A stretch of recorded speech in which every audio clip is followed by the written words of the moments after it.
میں لوگوں سے کہتا ہوں اولاد کثرت سے پیدا کرو, زیادہ شادیاں کرو. لوگ فوراً کہتے ہیں ابے ان لوگ کے پاس تو ریوو میں گھومتے ہیں نا اس لیے یہ باتیں کر رہے ہیں. او بھائی ہم یہ باتیں کر رہے تھے, ہمارے پاس رکشے کے پیسے نہیں تھے اور اس وقت ہماری اولادیں بھی تھیں, بیویاں بھی تھیں. تو مجھے اس پہ غصہ آتا ہے کہ میری ساری جو 20 سال کی محنت ہے نا وہ لوگ 2 جملوں میں کیا کر دیتے ہیں, اڑا دیتے ہیں. اولاد کی کثرت میں پیسے کا کوئی دخل نہیں ہے. تبھی تو دیکھو جتنا پیسہ ہوگا 2 بچوں کے درمیان وقفہ اتنا ہی زیادہ ہوگا. تو یہ سوچ کی بات ہے. دل بڑا ہوگا تو اولاد زیادہ ہوگی, اللہ پہ توکل ہوگا. دل چھوٹا ہے تو بچے کم ہوں گے, اللہ پہ توکل نہیں ہوگا. اور جب اللہ پہ توکل نہیں ہے کروڑوں روپے میں بھی انسان ٹینشن میں ہوتا ہے, اور جب اللہ پہ توکل ہے تو کچھ بھی نہ ہو پھر بھی ٹینشن میں نہیں ہوتا.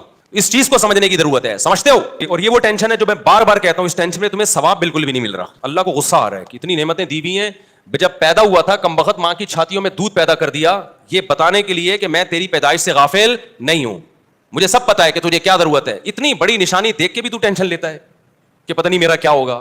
پھر اللہ کو غصہ آتا ہے, اور اللہ کا غصہ آنا پھر بجائے. تو آپ کو ڈبل نقصان, ایک ٹینشن کا نقصان, ایک اللہ کے غضب کو دعوت دینے کا نقصان.